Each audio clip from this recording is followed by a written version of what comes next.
Hello friends, ये video उन beginners के लिए है जिन्होंने वेस्टेज विनिंग टीम के साथ अभी अभी जस्ट स्टार्ट की है। तो उन लोगों को सिस्टम के बारे में बताना बहुत ज़रूरी है, क्योंकि ये सिस्टम के बिना कोई भी काम नहीं किया जा सकता। जैसे एग्जाम्पल के तौर पर ले लेते हैं कि ये रोड जो होती है, रोड के आपने दोनों साइड ऑब्जर्व किया होगा कि दोनों साइड फुटपाथ क्यों रहता है, कि जिससे रोड जो है, सड़क जो है, वो एक सिस्टम में रहे, बंधी हुई रहे। तो ये सिस्टम का मतलब यही है कि बंधे रहना एक सिस्टम में, कुछ रूल है वो फॉलो करना है सिस्टम के अकॉर्डिंग। तो ये सिस्टम हमारी विनिंग टीम का जो सिस्टम है, उसमें हमारे 10 कोर स्टेप्स हैं, जिनका मैं आपको थोड़ा डिस्क्राइब करके बताती हूँ। तो फर्स्ट 10 कोर स्टेप्स में से पहला स्टेप है डिफाइन द ड्रीम। जैसे नाम से ही पता चल रहा होगा, डिफाइन द ड्रीम। सपने का क्या परिभाषा है? सपना वर्तमान में असंभव सी दिखाई देने वाली वो चीज़, वही एक सपना है। सपना जो हमें सोने ना दे। सपने वो नहीं होते जो हमें नींद में आते हैं, सपने वो होते हैं जो हम खुली आंखों से देखते हैं। आज क्या है सिचुएशन, आज से थोड़े दिन बाद हम क्या कर सकते हैं, वो असंभव वाली जो चीज़ें हैं ना, वो करना ही एक सपना है। वो सपना कुछ भी हो सकता है, मैटेरियलिक भी हो सकता है, किसी से लगाव भी हो सकता है, पैसे कमाना, किसी की हेल्प करना, फाइनेंशियल फ्रीडम, टाइम फ्रीडम, ये कुछ भी हो सकता है। ऐसा कुछ नहीं है। फिलहाल मैं ये नहीं कह रही कि कोई इंसान सपना ना देखे। सपना देखना बहुत ज़रूरी है। सपनों के बिना कोई भी काम नहीं हो सकता। कुछ लोग दूसरों के सपनों के लिए काम करते हैं, कुछ लोग अपने सपनों के लिए काम करते हैं।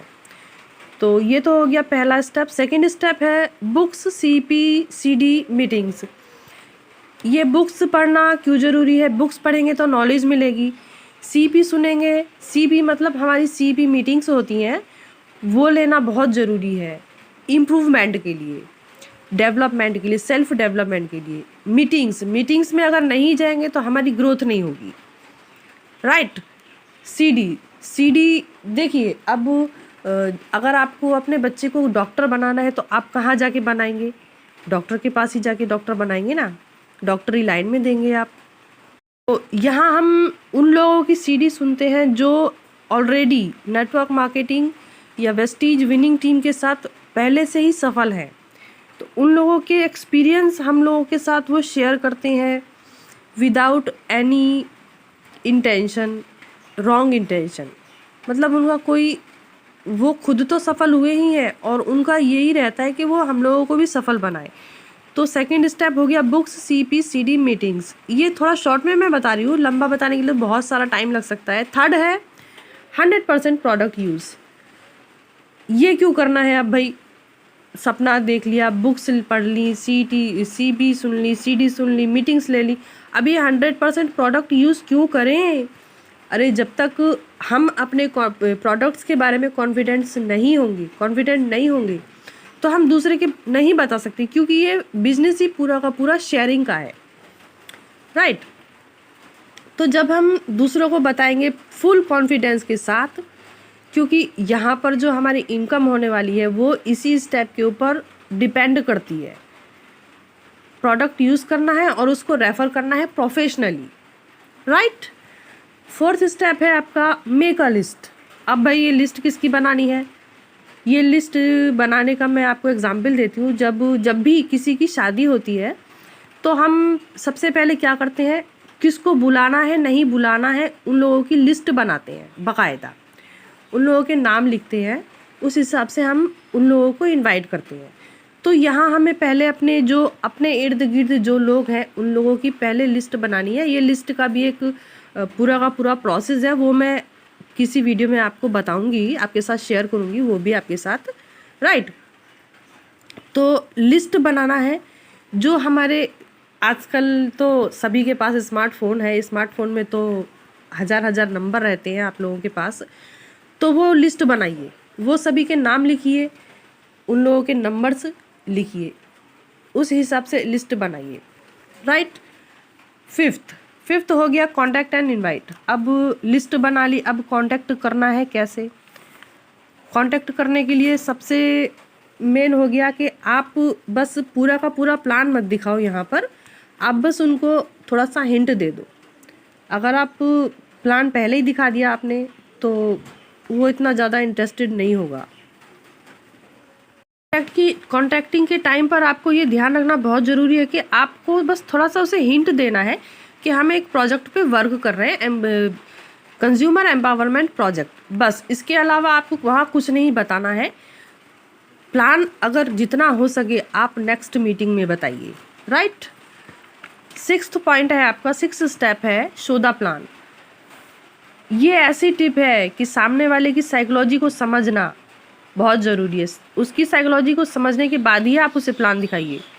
अगर आप पहले ही प्लान दिखा देते हो तो ये भी हो सकता है कि वो आपको मतलब पागल या बहुत कुछ कह दे, तो ऐसा होना नहीं चाहिए।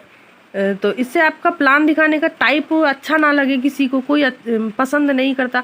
तो आप पहले उसे ऑब्जर्व करिए, उसकी साइकोलॉजी को समझिए, उसके बाद ही अपना प्रेजेंटेशन दीजिए। और ये ज़रूरी नहीं है कि आपने अगर प्लान दिखाना शुरू किया, सामने वाला अगर इंटरेस्टेड नहीं है तो आपको पूरा प्लान ही कंप्लीट करके ही उठना है। आप बीच में भी अगर वो इंटरेस्टेड नहीं है, अगर वो हाँ हूँ या आपकी तरफ नहीं देख रहा, आपकी तरफ अट्रैक्ट नहीं है, तो आप बीच में भी प्लान बंद कर सकते हो, राइट। 7th पॉइंट है आपका, 7th स्टेप है गेट स्टार्टेड। अब जब आपका प्लान प्रेजेंटेशन हो चुका तो उसके बाद स्टार्ट करवाना है उनको। अगर वो इच्छुक है, इंटरेस्टेड हैं, तो आप उनको स्टार्ट करवाइए, बताइए, आप उनको टूल दिलाइए, बाकायदा आप उनकी आईडी लगवाइए, आईडी रजिस्ट्रेशन करवाइए, KYC करवाइए प्रॉपर से। उसके बाद आप उनको मीटिंग्स में इनवाइट कीजिए, बुक्स रेफ़र कीजिए। कुछ है बुक्स ऐसी जैसे सवाल ही जवाब है, ये चीज़ें आप उनको रेफ़र कीजिए। ऐसा बिजनेस कहाँ, अपने टूल्स दीजिए, राइट। 8th पॉइंट है काउंसलिंग विद अपलाइन। अब काउंसलिंग, तो ये काउंसलिंग क्या अपलाइन के साथ डेली करना ज़रूरी है। आप अपने आप को 30 मार खा मत समझो, ऐसा नहीं है। जो आपकी ग्रोइंग अपलाइन है आप उनकी बदौलत ही हो, क्योंकि देखो डाउनलाइन तो बैठी ही डुबाने के लिए है। डाउनलाइन जो भी है वो डुबाने के लिए बैठी है। ये जो अगर अपलाइन का अगर साथ नहीं है तो आप कुछ भी नहीं हो।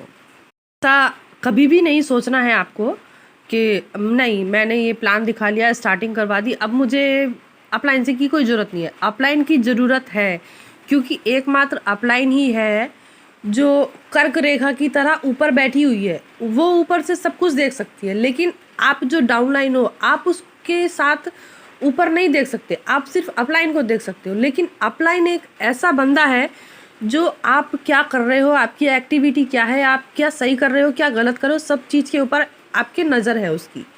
वो ऑब्जर्व कर सकता है, आपकी गलतियां बताने वाला एकमात्र अपलाइन ही है, राइट। 9th पॉइंट, इसीलिए मतलब काउंसलिंग अपलाइन के साथ करते रहना बहुत ज़रूरी है। ये ज़रूरी नहीं है कि आप डेली करो, हफ्ते में 1 बार करो, 2 बार करो, as you wish. 9th point है अब अकाउंटेबिलिटी। अब अकाउंटेबिलिटी क्यों करनी है? अब भाई ये सारे काम कर लिए हमने तो अकाउंटेबिलिटी क्यों रखें? अरे अकाउंटेबिलिटी अगर हम लोग नहीं रखेंगे, 10 कोर स्टेप हमारे फॉलो हो रहे हैं या नहीं हो रहे हैं, वो भी एक अकाउंटेबिलिटी के अंदर ही आ जाता है। PAC बनाना, PAC भी बनानी चाहिए। ये सारी चीज़ें PAC के अंदर 4 पॉइंट आ जाते हैं। नंबर ऑफ प्लान, आपने आज कितने प्लान दिखाए, किस डेट को दिखाए, उसका रेशो क्या रहा, आपने कितने में से कितने प्लान आपके सक्सेस हुए और कितनों को टूल दिया, कितनों को स्टार्ट करवाया। तो ये पूरी की पूरी अकाउंटेबिलिटी की रजिस्टर अगर आप अपने साथ मेंटेन रखते हैं तो आप अपने अपलाइन के साथ शेयर कर सकते हैं, और वो आपकी गलतियां भी बता सकता है, और वो आपका जहां अच्छा हो रहा है वो आपको वो बता सकता है, राइट। तो अकाउंटेबिलिटी, लेखा जोखा किसी भी बिजनेस का रखना बहुत ज़रूरी है, राइट।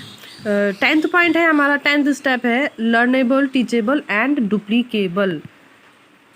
लास्ट स्टेप बहुत ज़्यादा इम्पॉर्टेंट है, क्योंकि पूरा का पूरा ऑल ओवर बिजनेस ही हमारा इसके ऊपर डिपेंड करता है। लर्नेबल मतलब अपलाइन से सीखो कैसे, टीचेबल मतलब डाउनलाइन को सिखाओ ऐसे, और बीच में कमाओ पैसे। ये एक नेटवर्क मार्केटिंग के फंडा है, राइट। और डुप्लीकेबल चीज़ आपको वही करनी है जो आप मतलब सोचो कि अगर मैं ये करूँ, अगर मेरे साथ ऐसा हो तो क्या मुझे अच्छा लगेगा। तो जैसे अपलाइन के साथ बिहेव करना, बिजनेस में कोई भी अपना दिमाग मत चलाइए, जो आपको बोला जा रहा है, अपलाइन जो आपको बता रहे हैं वो आप करिए। तो ऐसे अगर चीज़ें डुप्लीकेट होंगी ना, जितनी ज़्यादा हमारी चीज़ें डुप्लीकेट होगी तो उतना ज़्यादा हमारा बिजनेस स्टेबल, लॉन्ग टर्म और प्रॉफिटेबल होगा, राइट। तो यहाँ इस वीडियो में मैंने आपको 10 कोर स्टेप्स के बारे में पूरी नॉलेज दी है, जो आप फर्स्ट स्टेप में समझ सकते हो। मतलब पहली बार नए जो बिगनर्स हैं उनके लिए ये वीडियो बहुत अच्छा है। तो आप इसको ज़्यादा से ज़्यादा शेयर कीजिएगा, राइट। Thank you.